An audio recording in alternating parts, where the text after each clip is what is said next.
Vai passar o medo, a angústia, a insegurança. Vai ficar para trás a saudade do abraço apertado, do almoço em família, do happy hour com os amigos. As coisas ainda estão fora de lugar. Viva o agora. Diga que ama. Pergunte se está tudo bem. Olhe com carinho que mantém a cidade em segurança. Fique em casa, se puder. Respire, trabalhe. É hora de pensarmos no todo. Somos o país que não desiste até o último segundo da prorrogação. E juntos daremos a volta por cima.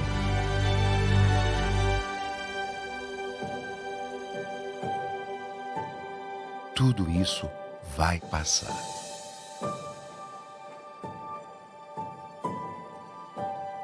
Enquanto não passa, conheça o novo jeito Quali de ajudar. Muito boa tarde a todas e a todos. Estamos dando continuação ao primeiro Congresso Digital, Covid-19, repercussões jurídicas e sociais da pandemia, promoção do Conselho Federal da Ordem dos Advogados do Brasil. É com muita satisfação que anuncio o painel de número 40 e que tratará de obrigações e revisão dos contratos na pandemia. Participarão dos debates os eminentes professores que são o professor Anderson Shaver, da Universidade Estadual do Rio de Janeiro, o professor Marcos Herard Júnior, da Universidade Federal de Alagoas, e o nosso querido e simpático ministro do Superior Tribunal de Justiça, Dr. Moura Ribeiro, que também é professor em São Paulo, na capital. Eu vou fazer a apresentação dos mesmos ao momento que vou dando a palavra a cada um deles. Meu nome é Roberto Busato, eu fui presidente nacional da Ordem dos Advogados do Brasil, gestão 2004-2007, e advogo no Paraná e advogo em Brasília, nos tribunais superiores. Portanto, desejo que todos tenham uma excelente tarde e que este painel ajude no sentido de aprimorarmos a nossa cultura jurídica nesta quadra tão difícil que passam os brasileiros e que passam as populações mundiais em geral. Nós vamos iniciar o painel, que terá 1 hora de duração impreterivelmente, depois teremos na sequência um outro painel. Nós teremos, então, já iniciando os debates com a apresentação do professor Anderson Schreiber. Ele é doutor em Direito Privado, comparado pela Universidade degli Studi del Molise, Itália. É mestre em Direito Civil pela UERJ, procurador do Estado do Rio de Janeiro, professor de Direito Civil da Faculdade de Direito da UERJ. Com a palavra, o eminente professor Anderson. Obrigado, doutor Roberto Busato. Vocês me ouvem bem, né? Eu quero, em primeiro lugar, agradecer o convite para participar desse evento magnífico. Soube que o número de inscrições superou o número de 100 mil inscritos, acho que é um recorde no Brasil, sem dúvida alguma, e é um prazer participar aqui ao lado de eminentes colegas e queridos amigos. Menciono aqui o professor Marcos Herard, meu querido amigo, e o ministro Moura Ribeiro, que tem tanto contribuído com suas decisões para o aprimoramento do direito civil brasileiro, especificamente no STJ, mas também com suas lições doutrinárias. E um prazer estar sendo presidido pelo Dr. Roberto Busato. Combinamos aqui que a gente seria mais breve do que em outros painéis, até para haver mais tempo para, eventualmente, conversarmos sobre questões acadêmicas mais gerais, mas o tema do nosso painel é, basicamente, o impacto da pandemia no direito contratual. Eu queria fazer algumas colocações muito pontuais. A primeira é de que acho que a pandemia renovou a confiança dos juristas brasileiros no nosso sistema jurídico, embora seja uma situação absolutamente excepcional, uma tragédia que impactou a tantas pessoas, umas muito mais do que a outras, mas, de certa maneira, todos nós sofremos seu impacto. E o sistema jurídico brasileiro ele tem se provado bastante sólido e oferecendo instrumentos relevantes para lidarmos com os seus problemas. Então, a primeira palavra é uma palavra de confiança no nosso sistema, cujos institutos herdados, de certa maneira, da tradição romano-germânica, já experimentaram outras situações de excepcionalidade, como podemos mencionar, por exemplo, nosso artigo 478 do Código Civil, que trata da resolução por excessiva onerosidade, cuja construção vem basicamente do período das grandes guerras mundiais. Então, o nosso direito civil brasileiro, de modo geral, conta com instrumentos bastante sólidos para lidar com essa situação e trazer segurança e previsibilidade para as pessoas nesse momento.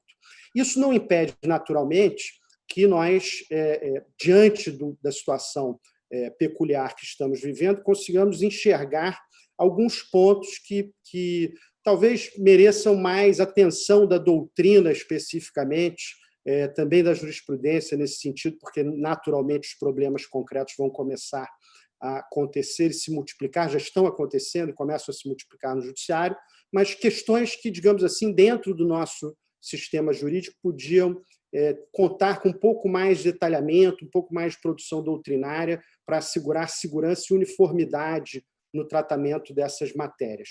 O primeiro ponto que eu queria destacar é o ponto das patologias contratuais temporárias.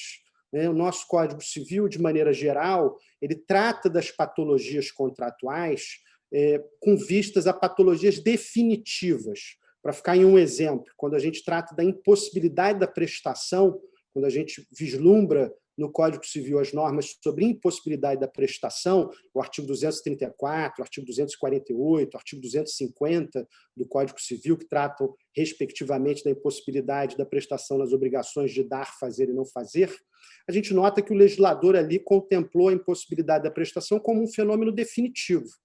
Tanto é assim que ele determina uma resolução ipso iure, uma resolução automática da relação obrigacional.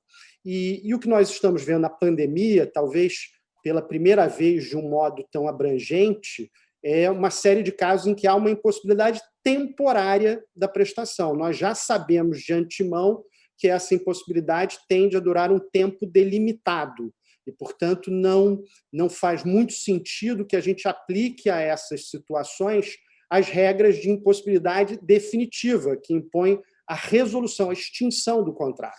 Então, a extinção automática do contrato, sem um ato dos próprios contratantes. Então, a impossibilidade temporária ela não conta no nosso sistema jurídico com uma norma geral no direito das obrigações. O que nós temos são normas específicas em relação a tipos contratuais determinados. Por exemplo, nos contratos de empreitada, nos contratos de transporte, nós temos regras que contemplam a impossibilidade temporária. Mas em muitos outros, como, por exemplo, na prestação de serviços, nós não temos. Um exemplo que tem acontecido muito durante a pandemia são prestações de serviço contratadas a título periódico, mensalmente, semanalmente, que não estão podendo ser prestadas diante de lockdown, confinamento, outras medidas restritivas impostas no combate à Covid-19. Então, o fenômeno da impossibilidade temporária é só um exemplo de patologia contratual temporária em que a gente não tem uma norma geral expressa no Código Civil. Há construções doutrinárias sobre isso.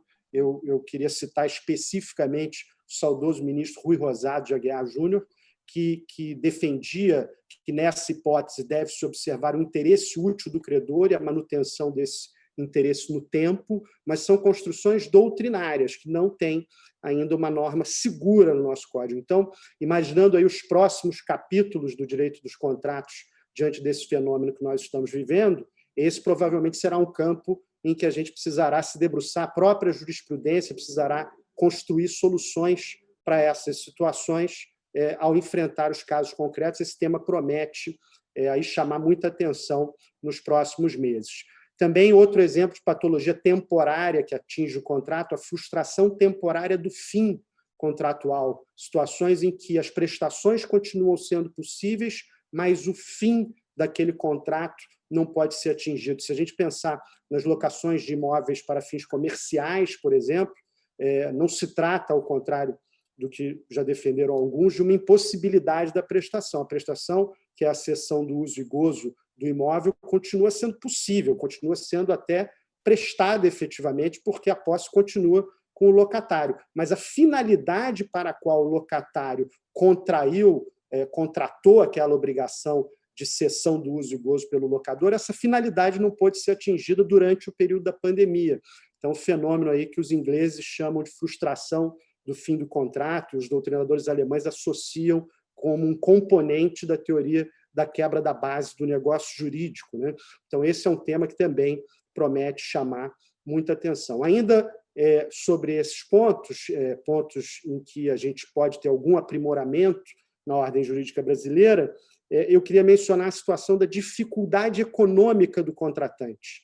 Nós temos visto muitas situações sendo levadas ao judiciário em que não há uma patologia no contrato, não há um vício no contrato, não há um impacto da pandemia sobre aquele contrato específico, mas há dificuldade econômica geral do contratante. Então, o caso, por exemplo, do dentista que está impedido de atender os seus pacientes durante o período da pandemia, por conta do risco disso, cai muito a demanda, as suas receitas caem e ele quer uma mitigação, um desconto no valor do seu aluguel que ele paga na locação residencial, porque as receitas dele não estão sendo suficientes.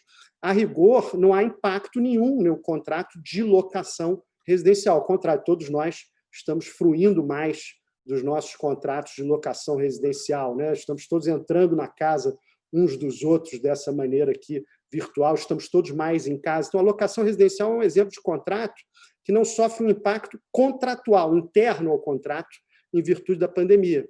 Mas pode ser que o contratante tenha dificuldades econômicas para arcar com a sua obrigação. Também não há, a rigor, no nosso sistema jurídico, uma solução para esse problema. Esse é um ponto, digamos assim, um buraco negro do nosso direito civil brasileiro. Há projetos de lei no Congresso Nacional que tratam da figura do superendividamento, mas que abordam isso sob a perspectiva do consumidor, portanto, sempre dívidas de consumo, o que não abrangeria, por exemplo, a situação da locação residência, instrumento para isso, que não seja um instrumento drástico da insolvência. E aí é interessante a gente observar que no direito empresarial, desde 2005, se construíram instrumentos como a recuperação judicial e extrajudicial das sociedades empresárias, que são instrumentos que atuam antes do momento drástico da falência. E no direito civil, quando se trata do contratante pessoa natural, nós estamos normalmente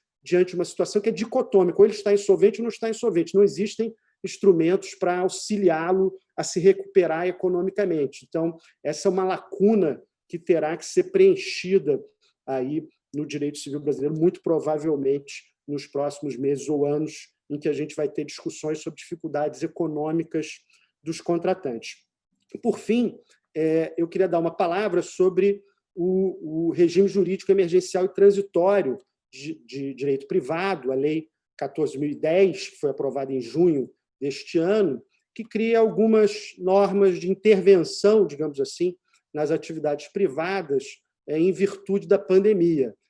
Houve muitos vetos presidenciais à norma e ela é bastante minimalista. As normas que impactariam mais diretamente os contratos, como, por exemplo, a proibição de despejo liminar por falta de pagamento, foram vetadas e não ingressaram na ordem jurídica brasileira.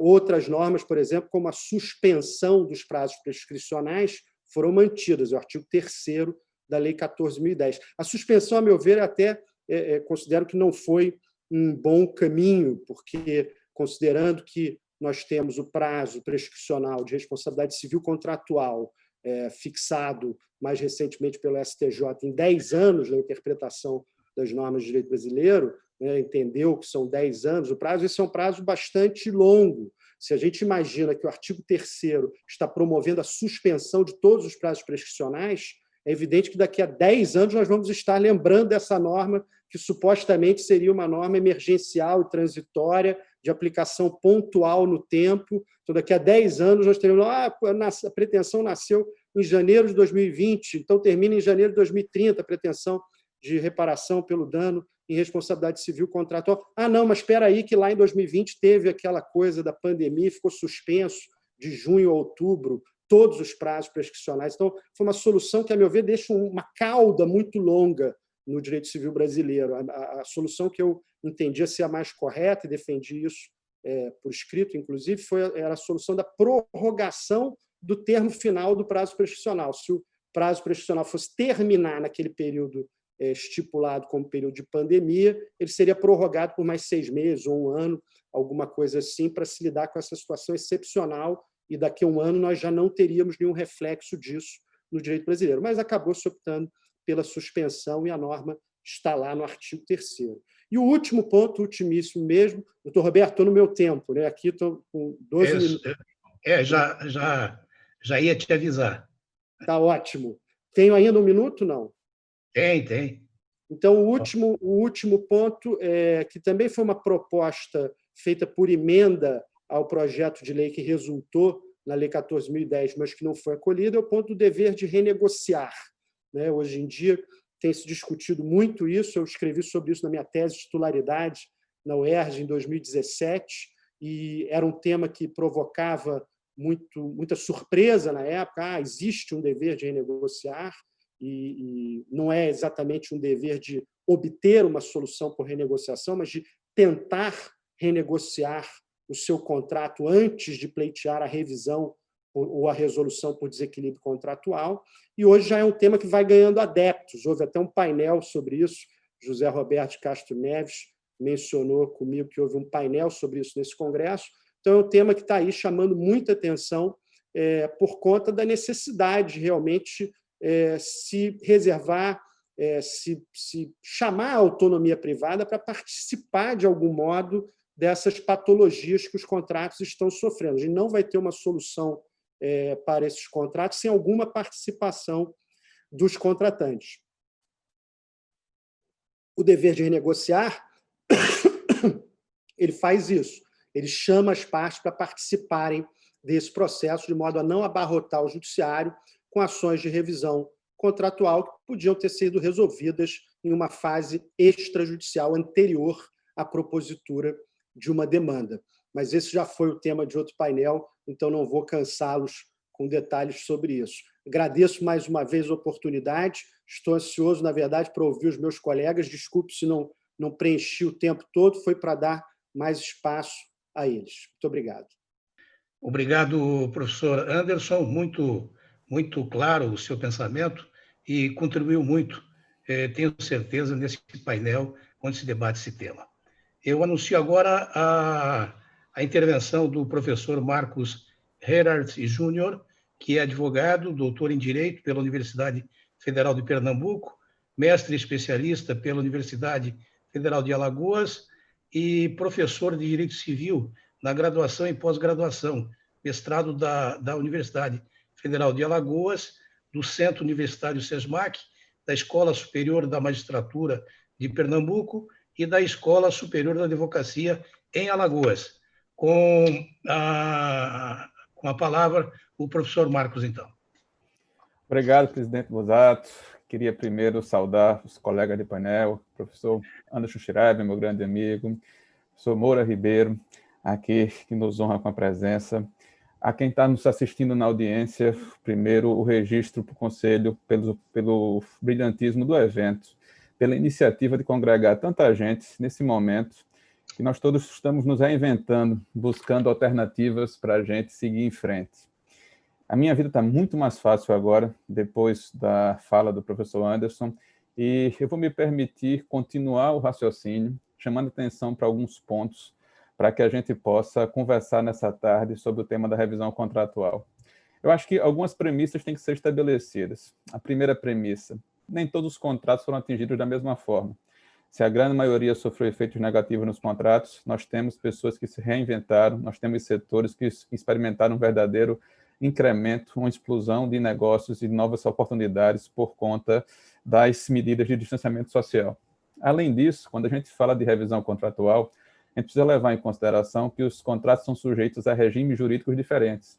Eu tenho um regime dos contratos de consumo, eu tenho um regime dos contratos civis entre particulares, eu tenho relações empresariais, e para cada contrato, para cada tipo de regime, o sistema apresenta soluções que são um pouco diferentes, apesar da gente recorrer subsidiariamente ao Código Civil. Além disso, a revisão contratual não parece ser a única alternativa possível. Em algumas circunstâncias, infelizmente, não há outro caminho senão da resolução daquele negócio, pela frustração, pela impossibilidade de prosseguir em alguns negócios. A gente tem visto que talvez a crise econômica que vai se seguir, a pandemia, talvez tenha efeitos mais graves ainda no mundo contratual do que nós estamos experimentando nesse primeiro momento. Um momento ainda em que as demandas estão um pouco represadas, ainda não chegaram no judiciário com a intensidade que se imagina para os próximos meses. E entre revisar ou resolver o contrato, extinguindo o contrato, eu acho que existe uma constante aí. A constante passa pelo respeito à autonomia privada e a possibilidade das partes tentarem, antes de chegar ao judiciário, uma solução negociada, um caminho extrajudicial para a resolução dos seus problemas. E isso parte da perspectiva de enxergar a relação contratual a partir da perspectiva da boa-fé objetiva. Mas se eu enxergo o contrato na perspectiva da boa-fé objetiva, eu tenho que abandonar uma postura clássica que a gente costuma ver muito no fórum, que é a postura adversarial. Eu não posso enxergar o outro contratante como meu adversário a ser vencido.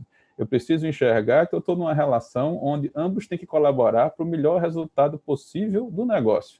Quando você passa a adotar uma perspectiva cooperativa, uma perspectiva baseada na boa-fé objetiva, fica mais fácil encontrar fundamento e espaço para as técnicas de renegociação mencionadas agora pelo professor Anderson Schreiber.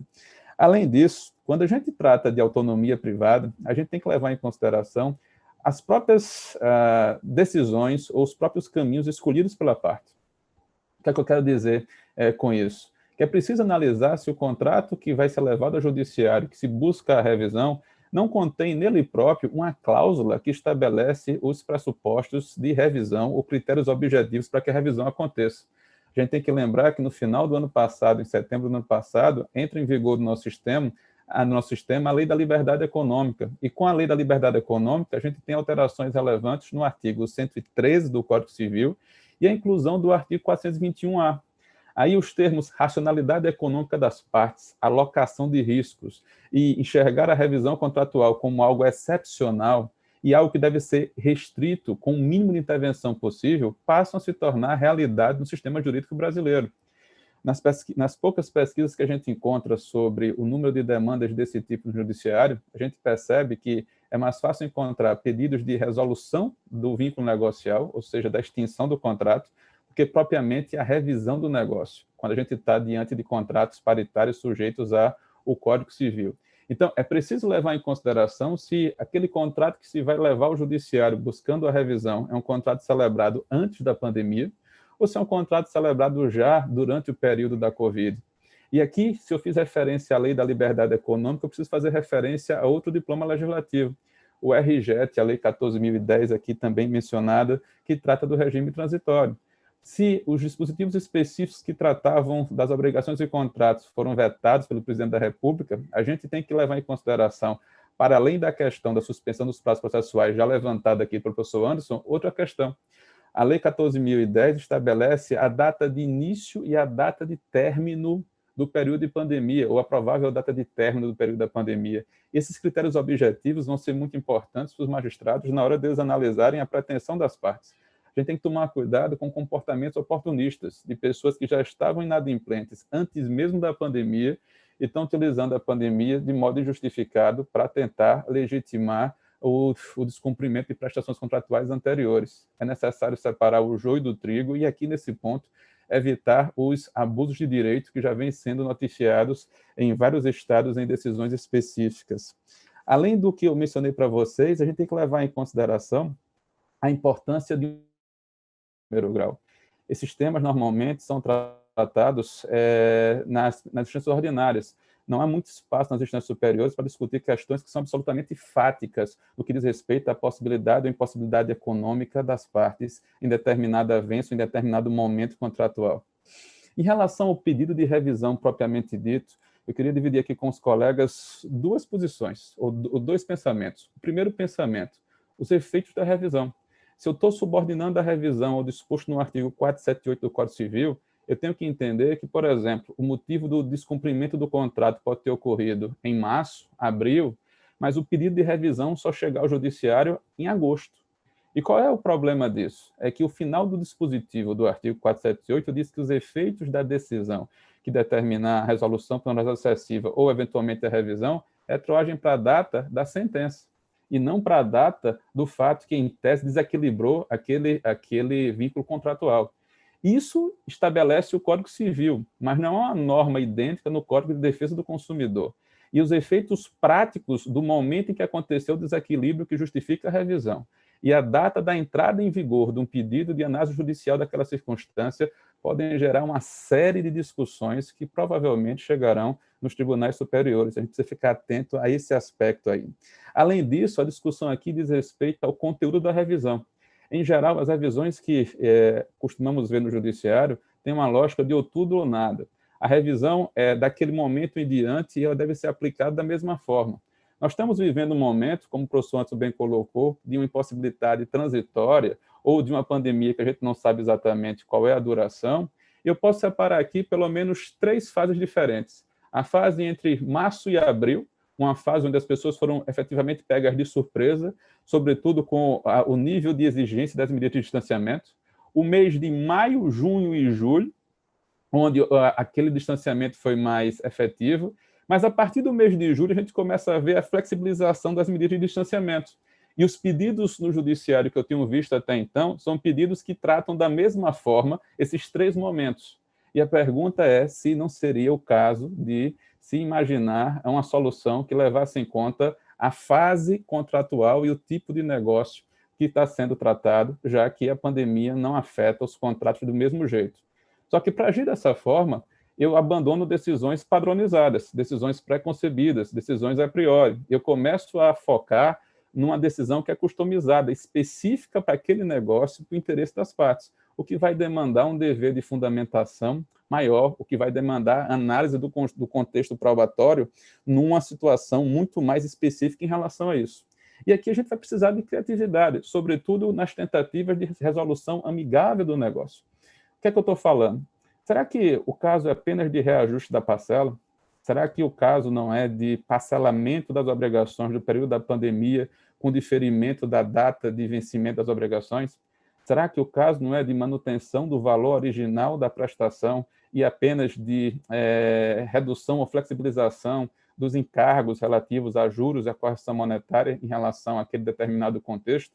Contratos diferentes, pessoas com interesses distintos, possibilidades de solução diferentes. Eu acho que se a gente começa a construir isso, a gente tem que levar em consideração que a revisão contratual desse momento talvez não seja a revisão contratual do mês de outubro, do mês de novembro.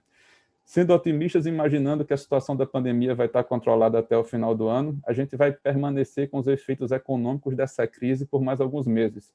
E se esses efeitos econômicos vão permanecer por mais alguns meses, a gente precisa levar em consideração que, para os contratos que estão sendo celebrados a partir de agora, a responsabilidade dos nós advogados que vamos redigir os contratos e as cláusulas que tratam da possibilidade de revisão está redobrada, porque a gente já não tem mais o componente da imprevisibilidade para lidar, já que nós estamos vivendo justamente nesse momento.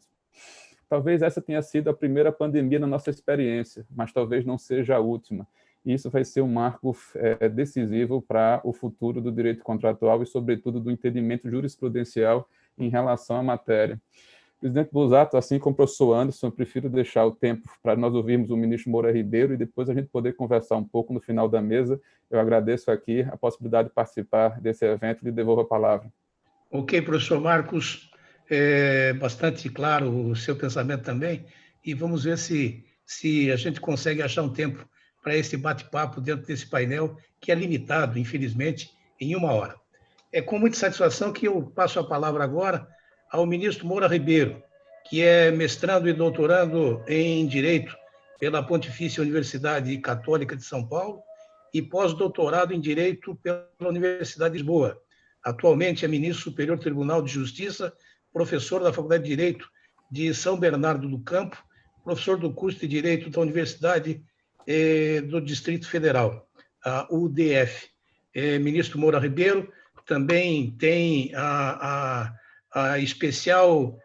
o especial reconhecimento da advocacia brasileira pelo modo sempre cordial, sempre afável que recebe os advogados em seu gabinete.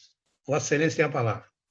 Então, eu, da mesma forma, fico extremamente feliz de poder participar de um evento sobre a Covid-19, as repercussões jurídicas sobre essa triste pandemia que estamos vivendo. Eu fico extremamente feliz de estar participando disso sob a mediação do primeiro presidente do Conselho Federal da OAB, o digno advogado Roberto Antônio Busato, que faz sustentações muito brilhantes lá no nosso STJ, especialmente na terceira turma, ele é sempre muito bem-vindo com as suas falas e com a pertinência das suas observações nos casos que defende com extremo satisfação na sua fala. A gente nota isso. Então, é um prazer poder estar participando sob a mediação de Vossa Excelência, não tenha mais mínima dúvida. Participar de um evento que tem mais de 100 mil ouvintes, assistentes, né? Isso é uma coisa, a mim, parece inédita, e eu nunca pensei de poder participar de um evento desse porte. Parece que até em estádio de futebol é muito difícil ver uma plateia dessa, né, nos momentos mais orgulhosos do nosso futebol brasileiro. Então, a OAB está de todos os parabéns, com todos os louvores, com todos os aplausos possíveis. E faço isso ao lado do professor Anderson Schreiber, que é meu confrade na UIBD Conte, né? E eu extremamente alegre de poder participar e extremamente alegre de poder saber que Vossa Excelência também escreve sobre direito da personalidade. Meu tema, que gosto muito, foi o meu tema lá no pós-doutorado em Lisboa. E o professor Marcos Eberhardt Júnior, professor da UFAL, doutor pela Universidade Federal de Pernambuco, e o trabalho dele é sobre responsabilidade civil, a tese dele, e eu ouvi algumas coisas de Vossa Excelência a respeito de boa-fé, né? que, sem dúvida alguma, é o chá, o elixir de todo o direito civil. Bem, se Vossa Excelência me permite, doutor Busato, eu queria saudar as mulheres que nos assistem, na pessoa da doutora Fernanda, que é gerente de eventos, que está nos paparicando, nos dando toda a possibilidade de trabalhar no dia de hoje. Então, na pessoa dela, eu saúdo todas as mulheres que participam deste evento. Também queria saudar o nosso diretor, Rony Duarte, que fez o convite, que imediatamente acolhi com muita satisfação, e também o eterno presidente, Marcos Vinícius Furtado Coelho, jurista, membro também, como Vossa Excelência, vitalício da OAB e presidente da Comissão Nacional de Estudos Constitucionais da OAB, quem eu aprendi a conhecer quando cheguei em Brasília, e foi realmente um advogado que fez a união da família forense, que eu aprendi quando estudante em Santos, família forense que juntava advogados, promotores, juízes, com uma alegria muito grande, né? Alegria familiar. Fico extremamente feliz de ter ouvido as falas daqueles professores que me antecederam e que deixaram a bola redondinha para eu cabecear. Está bem dentro da área mesmo, está extremamente fácil eu poder falar alguma coisa. O que me preocupa nesse caso, sem dúvida alguma, nós estamos falando daquela relação que se estabelece entre credor de um lado e devedor do outro, em que o devedor se obriga a entregar uma prestação que os romanos nos ensinaram, que é sempre um dar, fazer ou não fazer. Essas prestações, duas positivas e uma negativa, contêm sempre um conteúdo ou um objeto, como se queira, que decorre daquela indagação, dar o quê, fazer o quê, não fazer o quê. É justamente isso que nos embala, e esses dois, credor e devedor, ficam unidos durante um certo período de tempo, através de um vínculo prestigiado pelo direito, que é o vínculo jurídico, que vai se romper. Ou vai se romper pela sua normalidade, que é o pagamento que todos nós conhecemos, né, juridicamente pelo pagamento, ou então pelo descumprimento da obrigação. E no descumprimento da obrigação, nós indagamos se esse descumprimento tinha excludentes que aqui já foram mencionadas ou se não havia excludentes possíveis, né? Então, nós estamos diante dessa ideia falada pelo professor Anderson logo no início, né? dessa questão da impossibilidade, da patologia do descumprimento da obrigação. Se é impossível, não há como se voltar atrás, e a solução que o direito romano nos ensina é a composição das perdas e danos, artigo 389 do novo Código Civil. E, às vezes, né, é possível se discutir essa impossibilidade da prestação, aqui mencionada mais de uma vez, e nós teríamos, então, a incidência das excludentes da responsabilidade, do caso fortuito e da força maior, que a doutrina insiste em fazer diferença.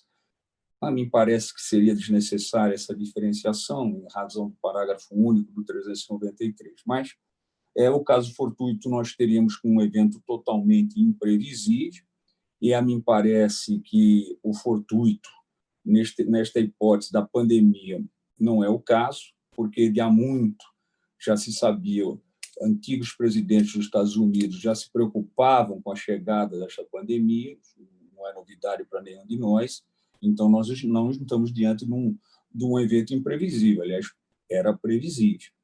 E, na verdade, nós temos também a força maior do outro lado, que seria previsível, mas inevitável. E aí parece que nós estamos nisso, mas a mim parece que o mundo jurídico vai se debater no fortuito interno ou externo, que foi exatamente o nosso prato de refeição aqui, destacado por ambos os eminentes palestrantes.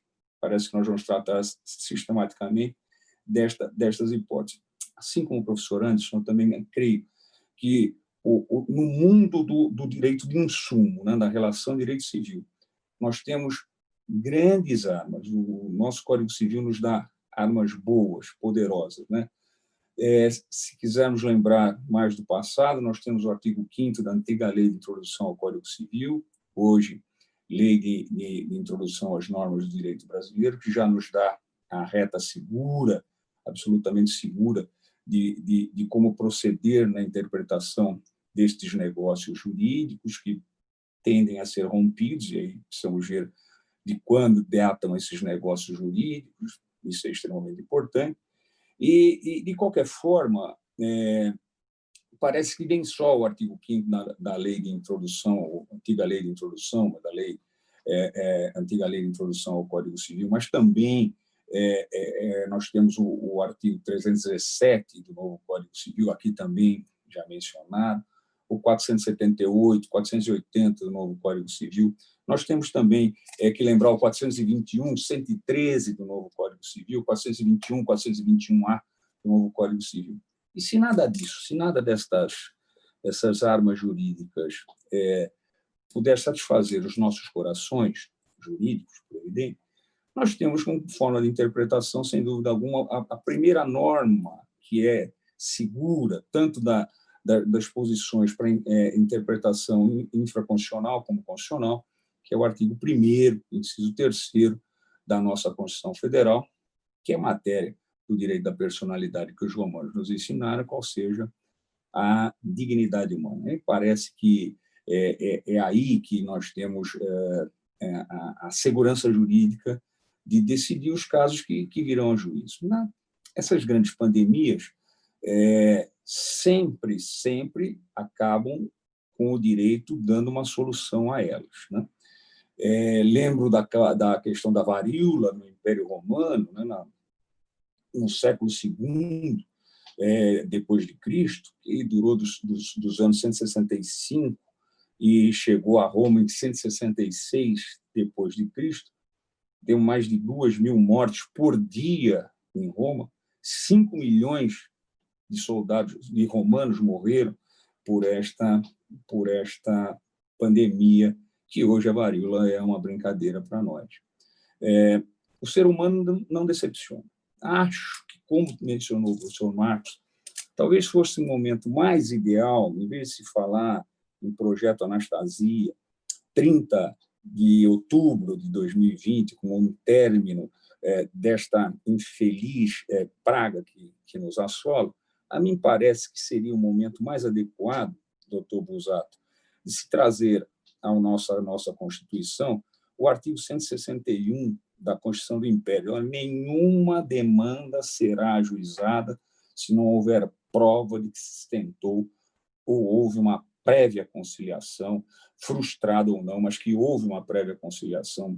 Fora disso, o judiciário vai ser inundado de demandas. O judiciário veio a ser inundado de demandas a partir dos bem-vindos direitos e garantias individuais da nossa Constituição de 1988. Não se deu uma arma sequer ao judiciário para que ele pudesse trabalhar melhor esse incrível número de demandas que tivemos, mas o judiciário há de dar conta disso. Eu creio, com o coração bem alargue, que para a maior parte dos magistrados a toga não pesa e que nós vamos dar conta dessas demandas. Ela poderia ser evitada com situações como esta, não é? Ou seja, eu acho que é o momento de chamar o nosso estimado ministro Marco Buzzi e ministra Nancy Andrighi e falar: olha, é hora de fazer um projeto para segurar, de alguma forma, essa quantidade de demandas, porque o judiciário não dá solução adequada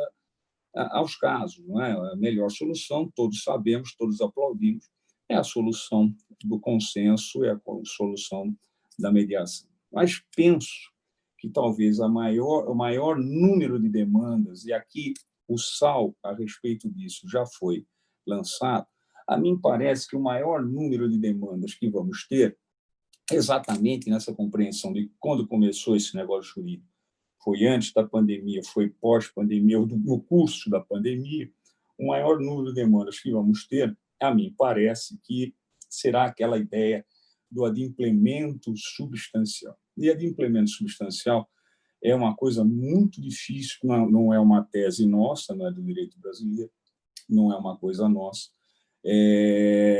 mas o adimplemento substancial é uma coisa extremamente delicada, porque lá se sabe se nós estamos diante ou não de um contrato de resultado, e contrato de resultado não se pode perquirir desse adimplemento substancial, uma coisa que foi adimplida em parte, mas será que ele atendeu aos seus objetivos? E isso é extremamente delicado ao mundo jurídico, são fatos, né, principalmente para o Superior Tribunal de Justiça, apreciar esse tipo de contenda é extremamente difícil, porque os fatos já chegaram postos para nós, né? Só precisa saber se a qualificação jurídica foi ou não adequada.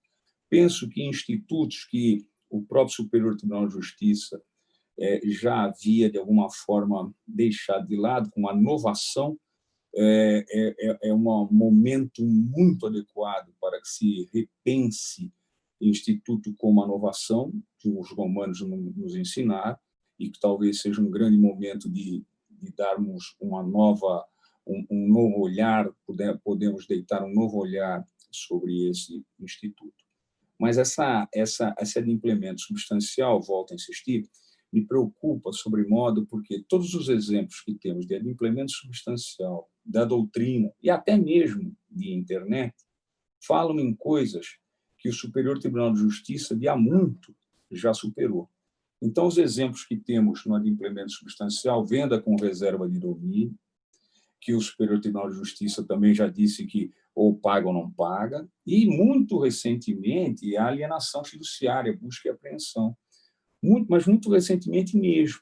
E toda a doutrina que a gente tem do passado, que ficou lá armazenada do passado, e ainda mesmo pela internet que se busca, ela diz que se a pessoa pagou um número X de parcelas mensais para o resgate daquela oneração, não seria o caso mais de se ajuizar a ação com liminar de busca e apreensão. E, na verdade, ainda recentemente, num voto meu, foi dito que isso pertence a um microsistema e que o microsistema precisa ser preservado. Bem, se todas essas normas que falamos não nos servem, o novo Código de Processo Civil, no artigo 8º, dá todas as fontes possíveis para que se evite, para que se aplauda a cooperação aqui mencionada pelo Dr. Marcos, todas as regras possíveis para que a gente tente manter os contratos, os vínculos que foram estabelecidos. Então, também nós temos não só regras de direito material, mas o próprio Código de Processo traz essa grande fonte para todos nós, né? Então, isso me parece que é momento tranquilo para que possamos deitar, doutor Anderson,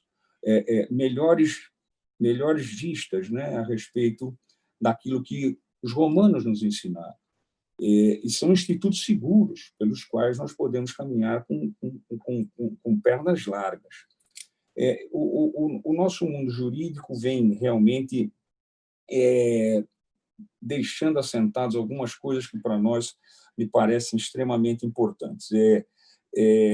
Uma coisa que me deixou muito impressionado, e aqui vou dar o exemplo para terminar, porque foi o doutor Marcos que falou, olha, talvez seja o caso de um diferimento. E há 10 anos, exatamente, há 10 anos eu tive um caso, quando eu era desembargador aqui no Tribunal de Justiça de São Paulo, que me chamou por demais a atenção. Talvez já tenham ouvido isto. Era um caso em que um casal tinha um filho, e eles tinham adquirido, vamos dizer, pelo sistema financeiro da habitação, com um empréstimo do sistema financeiro da habitação, um apartamento onde moravam, tiveram a infelicidade de saber da doença muito triste de leucemia de um filho. Naquela época, eles pararam de pagar as parcelas do mútuo e o credor não teve dúvida, entrou logo com base naquele decreto terrível, né? Decreto-Lei 70, entrou com o pedido de resolução e retomada do imóvel. E os embargos ofertados, que são terríveis, ou diz que paga ou que vai pagar, dizia o casal que, olha, talvez o diferimento seja o caso, talvez uma boa solução. Falou, olha, eu tive que fazer uma opção. Ou nós cuidávamos do nosso filho, ou nós pagávamos a parcela do mútuo hipotecário. E eles pagaram o mútuo hipotecário, que me chamava muito a atenção é que, lamentavelmente, este jovem veio a falecer desta triste moléstia, e eu fiquei a pensar, assim como falou o professor Anderson agora há pouco, essa questão da mora inferniza o mundo jurídico de há anos, né? Ou ela pode ser emendada ou não pode ser, né? Quer dizer, se há impossibilidade total, ou às vezes não há, é possível emendar. E eu fiquei a pensar daqueles casos que a nossa magistratura, que vem levando tanta pancada, né? Se fosse a possibilidade de se julgar imediatamente, sem maiores reflexões, diria, ela não pagou, perde o imóvel. E eu fiquei a pensar que esse coitado desse casal, de ferimento, esse coitado desse casal, além de perder a casa, perdeu o filho. E chamava muito a atenção que, depois da perda do filho, eles voltaram a pagar as parcelas mensais. Não é possível um casal desse sofrer tanto. A miserabilidade humana não pode chegar a isso. O judiciário não pode compactuar com essa miserabilidade. Ao contrário, nós temos soluções. O doutor Anderson falou agora há pouquinho disso. Falou, começando a falar exatamente isso. Então, a mim pareceu que atrasados eles estavam. O casal estava atrasado, mas não estava em mora. Porque a Constituição diz para nós, né, doutor Anderson, que quando os pais devem cuidar dos filhos quando pequenos, e depois os filhos cuidam do pai quando idosos. Então, eles tinham todo um arcabouço jurídico, 229 da Constituição, para dizer, olha, eu estou atrasado, mas não estou embora. E aí eu fiz um voto dizendo exatamente isso em poucas palavras. Não é? Na mora, a culpa é elementar. E eles não tiveram culpa pelo não pagamento. Então, recalcule-se o período, né? Porque ali não há mora. Então, não tem todos os acréscimos pretendidos. Então, não é possível se purgar aquela mora. Não era aquela. O meu revisor veio falar comigo. Eu sorrio quando falo disso, porque é uma criatura maravilhosa. É o desembargador Gilberto Pinto dos Santos, não sei se os senhores conhecem. Ele falou, entrou na minha sala, no meu gabinete, e falou: Paulinho, você está maluco? Eu falei: não, Gilbertinho, vamos pensar nisso. Ele fez um voto 15 dias depois, maravilhoso, aquele voto que eu gostaria de ser o autor desse voto. Ele fez até poesia, foi um voto que, poxa, se eu pudesse, era, como diz alguns autores de música, né, a música que eu gostaria de ter feito. Esse é o voto que eu gostaria de ter feito. E depois o meu colega de concurso, Gil Coelho, dizendo a mesma coisa de nós, acabou concordando conosco.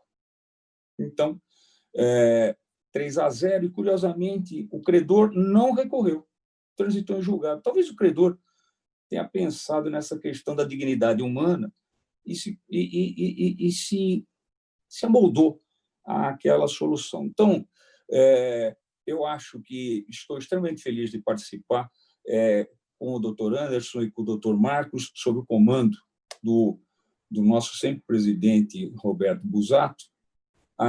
Aplaudo a iniciativa da escola da OAB e me dou por extremamente feliz de estar participando em um encontro tão feliz. Muito obrigado a todos.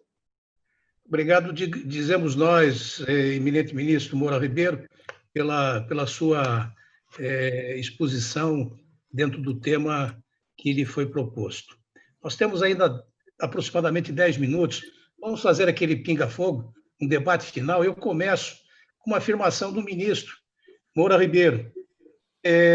Nós precisamos, na pandemia, de que nenhuma demanda será instalada sem prévia conciliação. Quer saber a posição dos eminentes debatedores, principalmente do Anderson e o professor Marcos. Começo eu? Pode ser.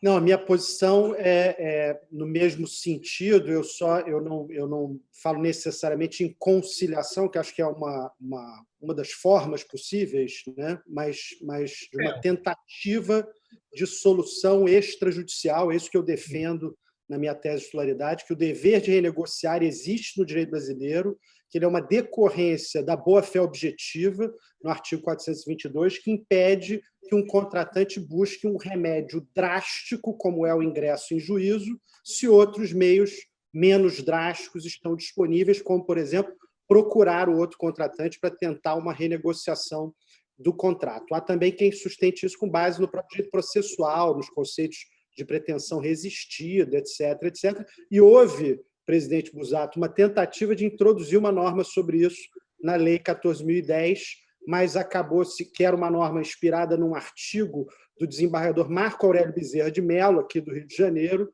que sustentava que era possível, devia ser possível ao juiz suspender a demanda para que o autor da demanda revisional trouxesse prova de que tentou uma renegociação antes de ingressar em juízo. Mas acabou sendo rejeitada ao argumento de que isso violava o acesso à justiça. Não concordo com o argumento.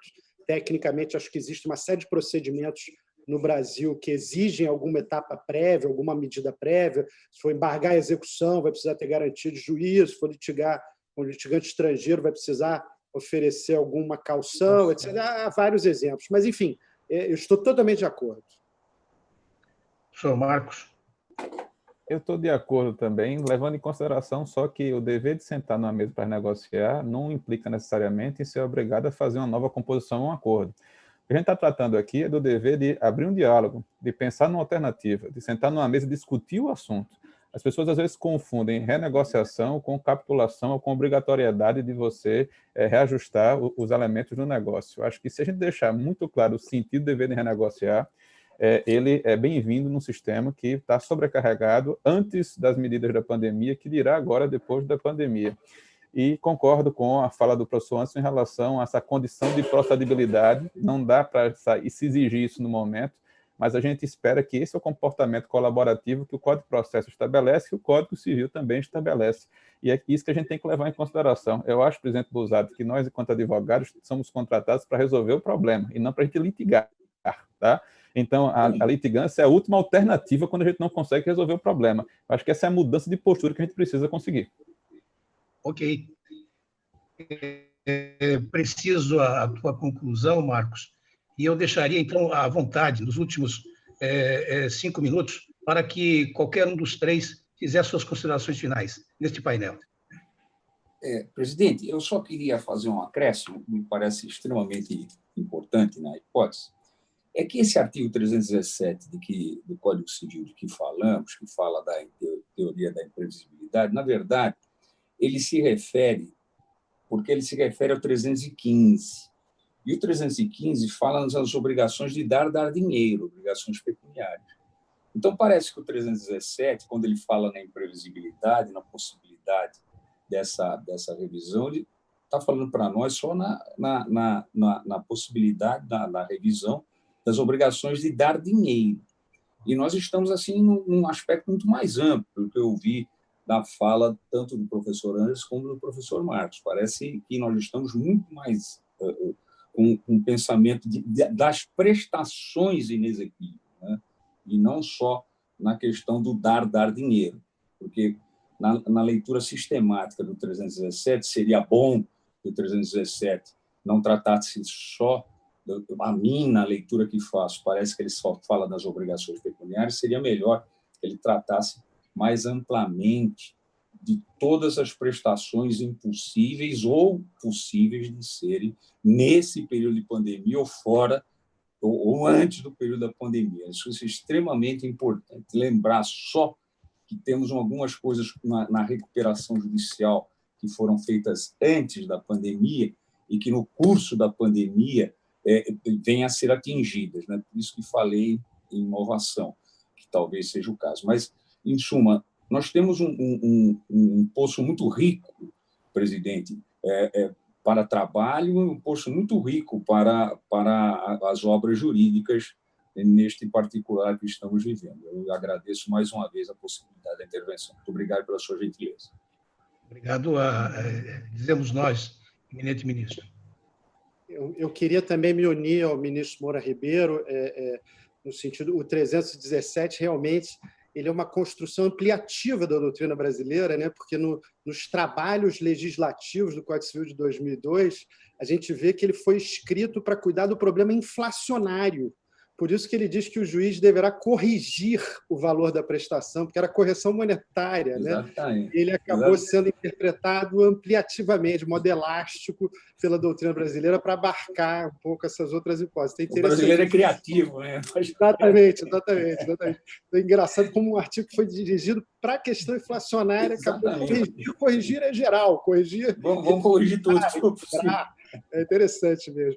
Um texto muito interessante do professor Ricardo César Pereira Lira sobre isso lá de trás. Então, interessante. E me unir ao ministro Moura Ribeiro nessa... Eu acho, presidente Busato, que o nosso painel atingiu a sua finalidade e mostrou como a questão científica, sistemática, abordagem do ordenamento respeitando as suas fontes, né? O ministro Moura Ribeiro citou muito o direito romano, o professor Marcos Erhardt citou a boa-fé. Então, respeitando as cláusulas gerais, as fontes, a tradição histórica, ele consegue nos oferecer soluções interessantes, combinando um pouco esse trabalho um pouco mais frio da doutrina, do trabalho acadêmico, com a sensibilidade, o humanismo que o ministro Moura Ribeiro exprimiu tão bem ao contar esse caso real da vida dele, que nos emocionou a todos. Então, é uma lição, um exemplo para todos nós, de maneira que acho que o painel atingiu totalmente o seu papel e, para mim, foi um orgulho pessoal, uma alegria muito grande participar.